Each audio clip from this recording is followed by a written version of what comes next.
Okay, hey y'all. So this is not a video that I had originally intended on doing, but I just finished watching the Paris Hilton documentary. It's on YouTube. It's for free. It's about an hour and 45 minutes.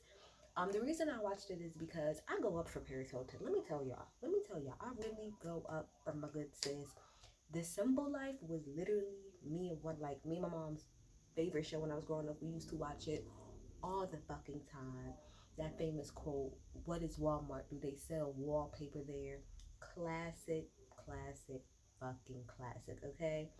But I had seen some headlines, recently about her talking about like some abuse that has happened to her in the past, but I didn't really like look into it. But I'm like, well, I don't really know much about Paris, but just by like the way that she like outwardly, I can kind of see maybe where that comes in.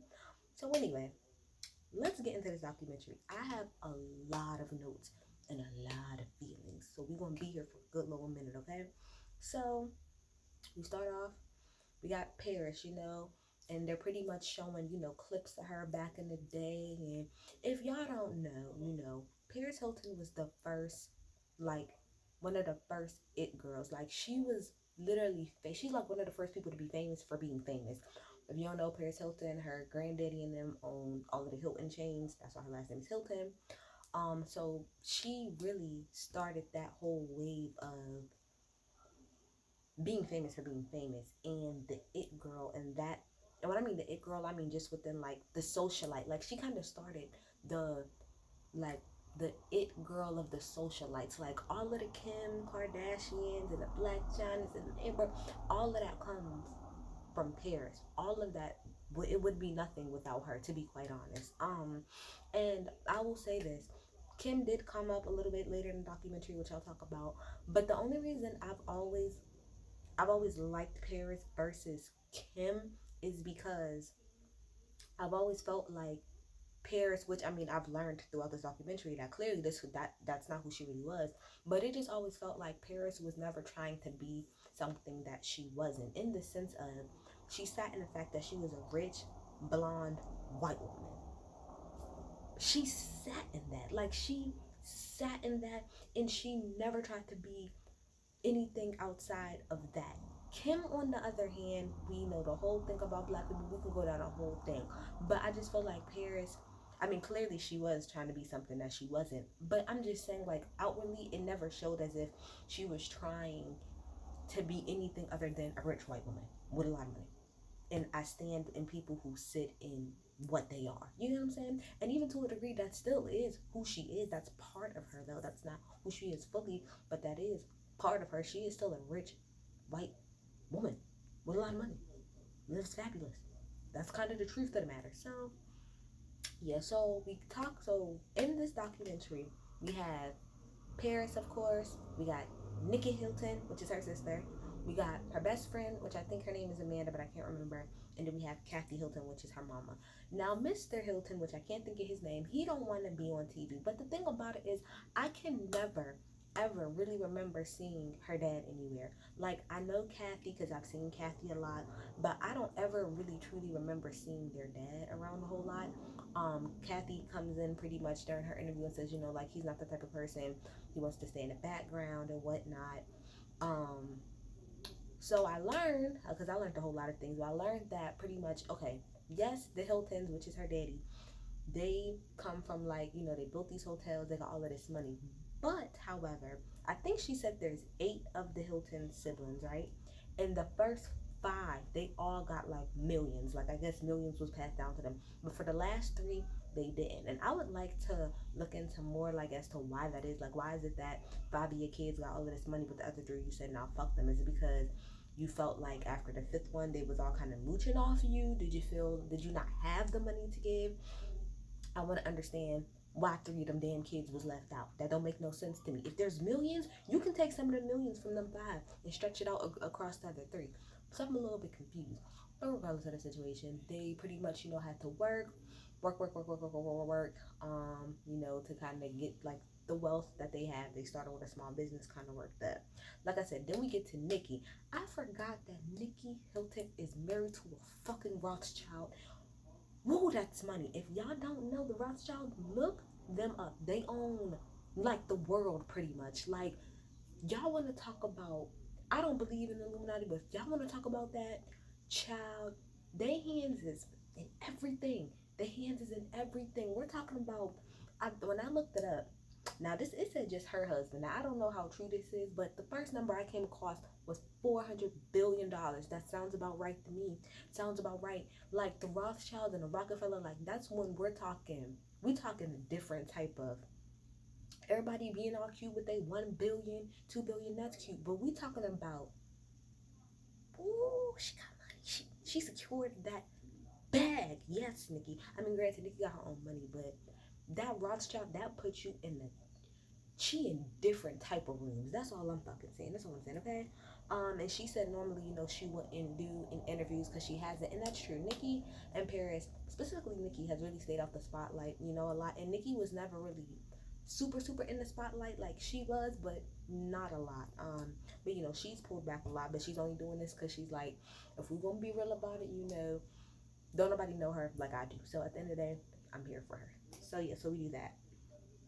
Nikki talks about pretty much how there's and I see this a lot when it comes to like celebrities and entertainers and stuff, how a lot of times the persona that they are showing people, that's not who they actually are. So even when it comes to Paris, Nikki said that, what, I want to make sure I get it right, her brand is more glamorous than she actually is, talking about Paris. Because from what I get, and I have it like multiple times throughout here on my notes, is that, I said Pam, Paris is really a tomboy at heart. She's really a tomboy. They show us a lot of throwback videos, of the way that she dressed, the stuff that she was into. And Nikki was more of the girly girl. Not Paris. Paris was always more so, I want to sit at home in my sweats and my shoes, and I want to eat some cookies in the crib, which she ended up saying at the very end, which I like that because I like how they all tied it together, because that's exactly what Nikki said in her interview. She said Paris would prefer to just be in nothing but sweats in a big t-shirt versus all dressed up, so it's a little bit confusing. But she also says though that Paris is the type that she likes drama though. Like, she isn't as glamorous, but she do like drama, and she likes the fast paced, the how fast paced like her life is. She likes that, and I think that she does. But I also think the reason why she does is because she's trying to run from stuff. We'll talk about it when we get to it, but she pretty much, Nikki even said that she has never gone on vacation, like just not worked and gone on vacation and enjoyed herself. And she's saying it's a money thing, but I think Paris is scared to just sit down with her thoughts, which we'll get to in 1 second. So yeah, so then we kind of talk about some of her businesses, and pretty much, how, it got to a point where, Paris was like, well, I'm done doing the it girl thing, and I want to start doing all these businesses. Y'all, if you're a certain age, then you would understand how big Paris Hilton was at one point in time. Like she said, clothing lines, fucking toys, fucking fragrances. She said her fragrances sold over $3 billion, and that's a fact. Let me tell you something. I had, because okay, my grandmother, because I'm from New York, right? So my grandmother used to work at the Saks Fifth Avenue that was in Manhattan. So the back room, like my mom's old room, used to be filled to the brim with nothing but fragrances. All of the new fragrances, the Britney Spears one. Do y'all remember the Britney Spears fragrance that like came in like a blue, like kind of like circle, and it had like the blue top on it, like that? I had every single last one of Paris's fragrances, and I used to fuck out of them. I had all of them. She's not lying. Paris was that bitch. She really was at one point in time. She was that bitch. And had endorsements of the ads, Von Dutch, this person, that, but she's that girl. She really was that girl. Period. I don't know why I put this here, but I also always like Paris because I've never heard of Paris like being like a bitch. Like, I've never like really heard any stories about her being bitchy, or her being like maybe a little bit over dramatic maybe, but I've never really heard anybody say anything negative about her. You know what I'm saying? So I think that's another thing. And even in this show, she has a likable personality. She's a very likable person. So then we follow her over. She's going to Seoul Korea to go and do the launch of her skincare line, right? And she meets one of like two of her fans. I think she calls them her little Hiltons, which is so cute. Um, I put down that I love how like a couple hundred. I know that was a couple stacks. You can't tell me that wasn't at least 10 stacks that just casually fell out her purse. She looked. One second. Paris looked amazing. This entire fucking documentary, I kept looking at her. Well, first of all, well, her fashions, but she herself, like every time they would do it, panning on her face, I'm like, bruh, I can't believe Paris Hilton is 40. She looks so fucking good. It's not funny. And to this day, that bitch dresses down. Every outfit that she had on, every outfit that she had on, it hit. It hit. She looked a fucking amazing when she went to that damn to the skincare line. She had it's like this black like swan giving me dress. It was flowy, but it was see through. She did that. Did that. Fucking did that. Okay, her and Nikki are still so fucking skinny. They're so damn small. Um. So yeah. So then we kind of talk about the paparazzi and how she said the paparazzi has always pretty much followed me. But after she did the simple life, it just kind of went like to a whole nother fucking level. And then there was a man on there who pretty much said like he built his entire company, his paparazzi company, off of the back of Paris Hilton because prior to Paris Hilton, I mean, paparazzi was around and they would do things, but not to the degree that they were doing it for Paris. Like, and not of like who Paris was. Paris, remember, Paris is not a singer. She's not a dancer. She's none of that. She's literally just the granddaughter of somebody who owns a shitload of hotels and a socialite. So he built his whole company off of her back. But she also talked about how dangerous that shit is. Like, she said she used to like it, but also it's very dangerous, which clearly y'all see how much they be running each other over. But the guy who owns the paparazzi company made a good point. He's like, bruh, there was a point in time where you could get $1 million off of one photo of Paris. So all you have pretty much is a whole bunch of people outside fighting for $1 million. That's pretty much what, and that's just how paparazzi is. They're trying. I don't know. I couldn't be a paparazzi, but that's just fucking me. I don't look down on people who do it, but what the fuck? So then this is the part where we have Kim popping real fast because they showed a scene where Kim was like walking with Paris, and I love this scene. The girl stood right in front of fucking Kim and took a picture with Paris and then kept running, walking. But if y'all don't know, there was a point in time where Kim Kardashian and Paris Hilton, they were best friends. I think that was also her assistant too at one point.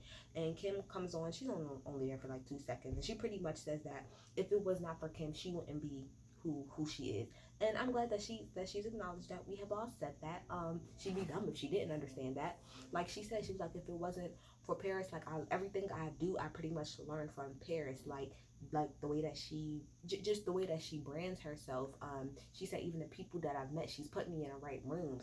And any and everybody who's old enough to know good and well that Kim Kardashian and the Jenner clan they pretty much follow Paris Hilton's like Paris Hilton said multiple times, she set the blueprint. She really did. And Chris and Kim and them, they just took it to a whole nother level. But they definitely got all of that from Paris. Like she said, Paris, like it's been said, Paris is the first it girl. She's the first Kim Kardashian, all the way down to the damn sex tape. You get what I'm saying? So yeah. So I like that. So she said that there got to a point, like I said, point in time where she no longer wanted to do the reality TV shit and she wanted to focus on becoming a businesswoman. So that's what she did. Fuck that. And that's when all of them different, like I said, fragrances and them purses and remember she used to carry her itty bitty bitty little dog. Well, she still got small dogs, with her to this day. Yeah, like I said, just kind of talked about how Paris changed the game, how she was the original. That's exactly what she was. She was the original influencer. All of this little stuff that y'all do now, all of the influencers, if it wasn't for Paris, climbed so you bitches can run. That's pretty much what it was, okay? But I love how Paris was honest though multiple times throughout this documentary and said how she does to agree feel bad for starting that trend because she sees the way that it has like how it has grown and how it affects like children, you know what I mean? Like it affects people in a really, really negative way. So after the launch that they have at the no skincare line, she goes back to the hotel and she just kind of sitting there. She has really, really bad insomnia. I do too, girl. Her mind is racing. I'm in the same way. Like if I was as busy as Paris is, I would be the same way because she said, I'm sitting here thinking about events and stuff that's coming over the next few months. I'm going on vacation next month. I'm going on vacation next month and I can't sleep because I'm sitting up here so worried trying to plan everything out correctly. So I can imagine if I got this event, this event, this event, this all of these businesses going on, I would never be able to sleep either. I'd never be able to sleep either. But she talks about, she also talks about this multiple times, pretty much how in our reality, Paris really hates her brand. Like she hates the brand Paris Hilton because she pretty much made her brand to where it's like about perfection and like it's very surface. It's just very about what you're wearing and how you smell. And that's not who she really is. She likes to get deeper than that, but it's the brand that she built. So it is what it is, and she works a lot. She talks about a nightmare that she has constantly. She says the reason she can't go to sleep is because she has this constant nightmare about her being asleep in bed and then two men, pulling her out of bed and then, her screaming for help and nobody's helping her. We're gonna get back to that. Okay? So after she does the whole launch, she goes back home to LA. Paris and Nikki, they're talking, and like I said, Nikki talks to her about how she's never went on a vacation, how she needs to. They talk about kids and marriage, and Nikki asks Paris, if she ever wants kids. She's like, I mean, I do, but I don't know. She does have her eggs freezed, but she said she really don't know. She said Paris said multiple times she's not gonna stop working until she hits $1 billion. Period. Because she said at that point she will feel like there's nothing more to do. And the reason I don't believe her is because Paris Hilton is like me and a lot of other people. She's goal oriented. That's what it is. And it's not just that she's goal oriented, but she's goal oriented and she's also running at the same time. Because I feel like both can be true. I feel like you can be a really goal oriented person because she even said, like, I thought once I made $100 million, I said I would be done. But then I got there and I said, nah, I want more, I want more, I want more, I want more. And some people can look at that as being greedy, but I don't. Like, when I finished my bachelor's degree, right?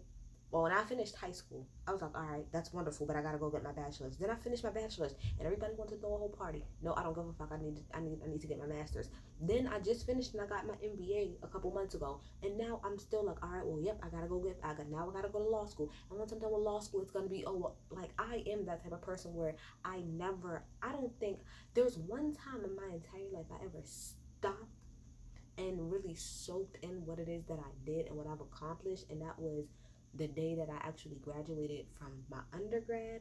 I walked, like, it was funny because all my family was driving by beeping, asking me like, why are you walking, can we just give you a ride? I walked from my school to like the downtown part of the city, and I just kind of took that moment to soak it all in because I never do. So again, I get Paris. I really do think it's less about the money and more about her running away from the fact that she can't just sit, and the fact that she's just really goal oriented. And I don't think there's anything wrong with that to a degree. She also talked about um as far as marriage is concerned and the men and stuff that she, wants to deal with. Her whole thing is that she needs to find a man that's gonna fit pretty much like her lifestyle, because it's like I don't want a man that's has too much more going on, because then I feel like I won't ever be able to see him. But at the same time, I don't want, she said, bitch boy following me around the whole damn world and everything I'm doing, and just kind of being like a dog. Like, that's annoying as fuck too. I understand. I don't know that life because I ain't got that much money, but I get what she's trying to say. Okay, so then we get on to the famous sex tape, okay? The sex tape that came out in 2003, the sex tape that mostly everybody know about, okay? We go through how everybody pretty much felt about it. Nikki said that she was pretty much just trying to protect her sister because it was all over the papers, and she would try to flip the papers over in all of the hotels so nobody could see. Kathy said she ain't want to get the fuck out of bed because she was just so aggravated. And her boyfriend was a clout chaser. That guy who leaked that tape, it was clear from the very beginning, once he came out and ran his mouth, that nigga was a clout chaser across the board. Clout chaser, clout chaser, clout chaser. And Paris, out of her own mouth, said that outside of, her feeling like, she was privacy was invaded, how everybody felt like it was a fucking joke when it wasn't. She said that she felt like that set the blueprint for people to get famous, aka Kim Kardashian, aka Mimi Foss, even though that didn't work for Mimi, but she's right. She is right.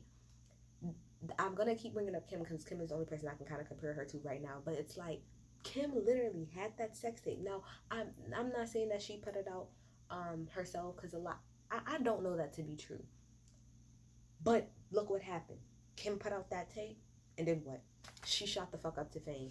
Mimi Foster, Love and Hip Hop Atlanta, put that fucking tape out, lying, talking about, oh, it doesn't matter. No, you put that tape out because you wanted to be relevant. And you wanted to try to get a Kim K moment, and it didn't happen for you and all because you're black. So I want you to always remember that. Always remember that, girls. But there's a lot of people who think all I gotta do is put my sex tape on, all I gotta do is show my titties or do this, that, and the third. That's what Kim Kardashian does. She literally lives on showing her body and her whole vagina so that she can stay on top. And Paris realizes that that's not the precedent that she was trying to set at all. And I don't believe that she was at all. So then we go over, it's July of 2019. We see her with her new boo, Alex, somebody. I also have it here that Mrs. Kathy was very, she's very protective of Paris, and she kind of doesn't let her grow up. Like, it was kind of like I could kind of tell throughout this documentary that she's probably always treated her like that, like that she was a teenager, and she's just very like, what are you doing, why are you doing this? Like, she's very like she's still 15, 16 years old and she's a grown-ass fucking woman. But anyway, so yeah, Kathy also talks about, sorry, I'm sorry, it's a lot was kind of going on. But anyway, let's talk about Kathy. Kathy, talks about Paris, and how, at the end of the day, she's a very, very, very, very, very smart person, which I believe that you can't have all of this money and build your brain the way that you did and not have some type of smarts. But she said, she hates, the voice that she puts on, and she hates like pretty much the whole stupid persona that Paris Hilton as a brand has been. And that's a fact. Paris Hilton brand has always been dumb, blonde, rich and spoiled. That is the Paris in luxury. That's kind of the things that kind of always surrounded Paris's brand. That's why I even said in the beginning, like, even to hear Paris talk like regular, it was kind of weird for me because I'm not used to hearing Paris talk like that. She normally talks in a, oh, that's hot, that's hot, oh my god, oh my gosh, like she said, that high pitched voice, and you trying to dumb yourself down. But I want to say that that's just not a Paris thing. I feel like that's a thing when it comes to women in general. Okay, they love for us to dumb ourselves down. They love it, especially back in the day. They loved for us to dumb ourselves down. They stood for it. Okay. So yeah, so Kathy pretty much says she doesn't understand, you know, like why that is, and that she's seen a huge change between 13 and 15 to her, and she doesn't really understand why. So then we go back to 1996. Okay, 1996 is Paris is in 10th grade and she's living in New York City. Nikki and Paris talk about how their parents sent them to etiquette school, and how, that was like one of her first, to me, I got like, that's kind of where Paris's whole thing about putting on persona kind of started, because you made her go to etiquette class, which for the most part really don't really make any sense. And like she said, I'm literally being fake as hell, putting on a persona for the fuck what. And Nikki talked about how her parents was very, very, very strict. They couldn't do shit. They couldn't go nowhere. They couldn't do this, nothing. They couldn't do shit. Okay. So once she hit like 15, and mind you, she's 15, she's in New York City, she is a rich young white woman, meaning she can do whatever the fuck she wanted to do as far as everybody else is concerned. So she became the queen of the nightclubs, and that's pretty much where Paris Hilton, that whole persona was that's how that whole persona pretty much was created. Going to the clubs nonstop, partying, just being out and about, doing everything her parents told her not the fuck to do, okay? And Kathy was like, oh, hell no. Kathy wasn't with it when she was doing that shit at 15, 16.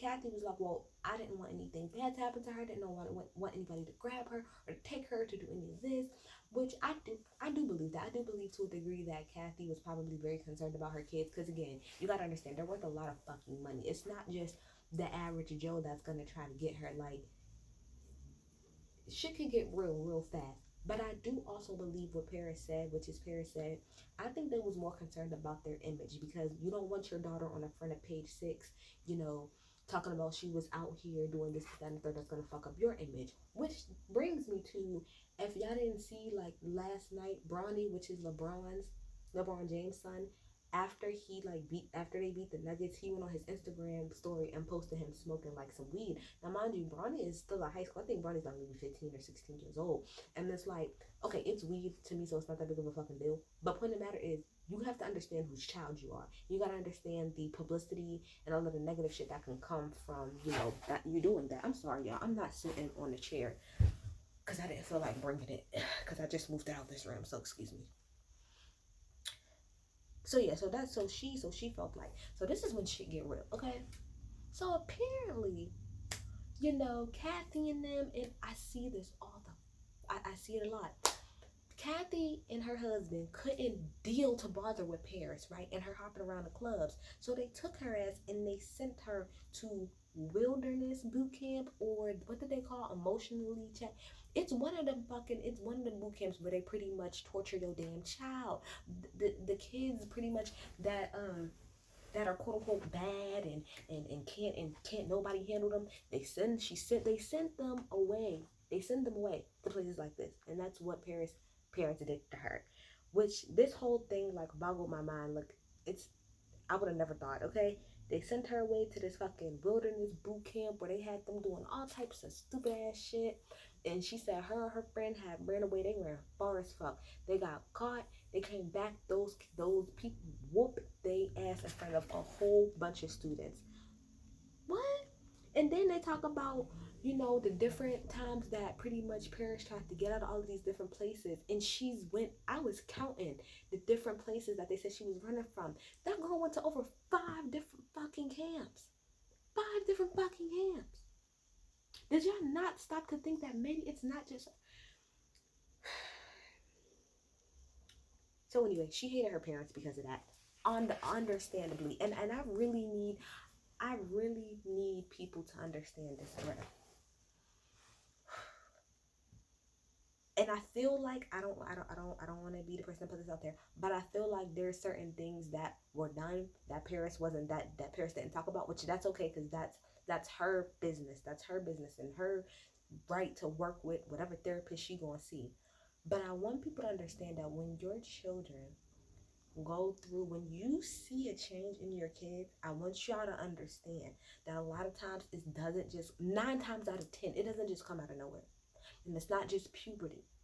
Y'all need to check on y'all kids. Be careful with who is around y'all kids. Be careful with where they go. And I understand that's what Kathy and them was trying to do, but I say this all the time. I don't think sending your kids away, okay, will ever help what the issue is. All it's gonna do is make them resent you more. Yeah, that's all it's gonna do. And I understand getting frustrated with children who they're just doing a lot, but what you gotta understand is that 10 times out of 10, there's something deeper going on there. And you sending them away is not going to help at all. At the fuck all. I just want to put that out there because I know a lot of people. I know so many people who have been shipped the fuck away by their parents. And their parents don't even know half of the shit that they was dealing with and why they were acting, how they were acting. Never even took the time to figure it out. It was just, oh, you're bad. I can't deal with it. Get the fuck out of here. I've seen it. I'm trying to tell y'all it's not cute. So then, she finally goes on vacation. She goes to, we fast forward to now. She goes to Mykonos, Greece, which I want to go to because that place seems so beautiful. I've seen like people go there before, like a lot of pictures. I want to go. It looks so beautiful. And she pretty much talks about, the social media and how she feels like that's a problem and how, she's always on it. And she also says, pretty much how she is afraid to grow up, that she thinks that's what it is. She's afraid to grow up. And the producer was like, so you think you're afraid? And she was like, yeah, I do think I'm afraid to grow up. And that kind of reminds me of Brandy, the singer. I said this before on I don't know when I was talking about her before, but Brandy and a lot of other people who got really, really famous at like a really, really young age, it's like they get stuck. It's like they get stuck right there. And it's because of, I think, what Paris said, which is that you never really get the chance to be you never get the chance to really be a teenager. You're always, you're thrusted from a child to pretty much an adult so fast. So you kind of revert back to your teenage years, to a degree, and you kind of just always stuck right there. And I feel like that's what's going on with Paris. I see it in her eyes, the way that she talks. She's a grown woman, but I still see the teenager that's still there. Um, so she talks about how she's a DJ and how she loves being a DJ, and I never really thought about it, but in all reality, that makes perfect sense. I would love for Paris Hilton to DJ my shit. She was the queen of the fucking clubs, meaning she knows what to play. She knows what songs is about to get her lit up. That makes all sense for to me. Okay, she goes to Tomorrowland. That outfit that she had on, my favorite outfit. Point blank period, favorite outfit. She's arguing with the boyfriend, okay? Because he's insecure as fuck, talking about something. You didn't spend time with me. You was over there doing promotion. She's working. And this is what she was talking about when she said she don't want no bitch boy following her around. And she's sitting up here arguing with her as she's walking up to the stage. She's on stage. He's about to get on stage. He's arguing with her. So they get into an argument. He was way too aggressive, grabbing her face and shit, so she kicked that nigga the fuck out, as she should. Ended that relationship. So again, we talk more about Provo, Utah, which is the last camp that she went to. She spent 11 months there. There was a point in time where, because they was like abusing those kids mentally, physically. They was giving them pills and they didn't know what the fuck it was. So at one point in time, Paris stopped taking the pills, right? But she was hiding it. They end up finding out. They threw that girl in solitary confinement. Now, they did ask uh, Kathy, did she know? And she was like, what? She was like, no, no, no, no, no, no. I didn't know that. So it's clear that Paris didn't have a lot of these conversations with her mom, because her mom seemed thrown off by a lot of this shit. And it also seems like, for real, her mama don't really know her. She just knows.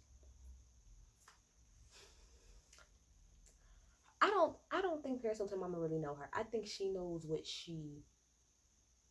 I don't know what she wants to know, but I just feel like she really don't know Paris. That's obvious that she don't really know her child. She really don't. Um. So yeah. So Nikki comes over to her house, and her and her best friend, Nikki, Paris, and Paris' best friend, they're all talking, and Nikki talks about how she remembers hearing the night that two men came into that house and pulled that girl out of her bed while she was sleeping and took her out of that fucking house. Her parents called them, and that's, I guess, when she was going away to a camp. Why did y'all think that was the best way to do it? Even if y'all wanted to send her away. And that goes back to the dream that she had. She's literally reliving that nightmare over and over and over and over and over again. Did y'all not think how much that would fuck her up? And Nikki tried to be on her parents' side a little bit and was like, well, I mean, because the girl said, well, Nikki, did you ever think that would happen to you? And she was like, oh, no, no, no, that would never happen to me. And she was like, well, why not? She was like, well, I mean, Paris was like a wild child for real. And again, and that's a problem. Like, I think, like somebody said later on, one of the survivors, it's a line. It's a really thin line between tough love and abuse. Tough love and abuse. Paris could have been wild all she wanted to. She could have been going to clubs left and right. That still wasn't the correct way